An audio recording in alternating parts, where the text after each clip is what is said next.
I'm standing by the northwest corner of the baths where we've exposed the masonry, and one of the really interesting things that we found here is the difference in the way in which the walls of the baths were built at different periods. So to start off, we have this impressive colonnade with Bath limestone columns now reduced to just their lower part and the bases of the columns. But we also have at the same time the use of, again, materials brought from some distance. You know, Bath is 60 miles away from here. We've also got green sand blocks used in this first phase of this impressive facade of the baths that get brought from the Weald, perhaps 30-40 miles away. So a considerable investment in the first phase of this structure, but a design that's flawed because it's so low.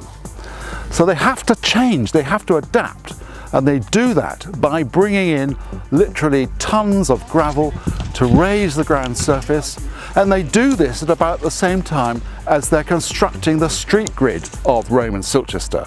So across the town, streets being laid out east-west, north-south. Here the east-west street, and the response to that is building a new facade that respects that street and goes along with this heightening of the building to try and mitigate against the water.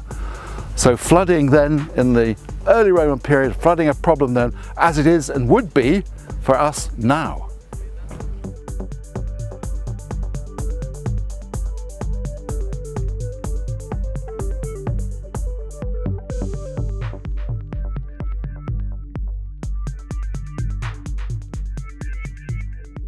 It's day 17 here in Trench 2, and we're starting to uncover Roman deposits in this corner. So we have a post hole over here with the post and the packing inside it, and we have a Roman path coming along here made of Opus Signinum and tile, and there on the other side we're down onto the level that the path is sitting on, which is what we're going to achieve here as well by taking all of this down, and we can start to deal with all of the deposits that this path is sat on, proper Roman occupation deposits, which is really exciting because they are going right up against the east wall of the bath house there.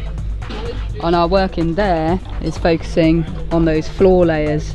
You can see a layer of mortar, and underneath a layer of occupation, the dark black layer, then an Opus Signinum floor layer and another occupation layer there. So what's nice is we've got the phasing inside the bathhouse of floor occupation for presumably several hundred years, and we're just coming down into that drain, and we do have the original silting in the drain still in place, so we're hoping to get good environmental samples out of there and hopefully some treasure of things that people lost down the drain. So that's where we are in Trench 2 today.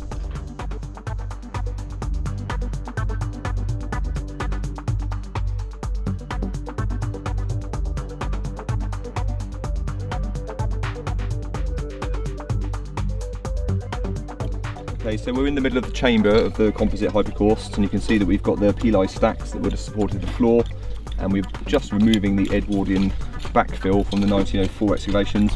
And we've just found the butt end of what looks like some kind of small bottle or vessel, presumably chucked in by the antiquarians during their excavations. So we're just going to ping it out and see what it looks like.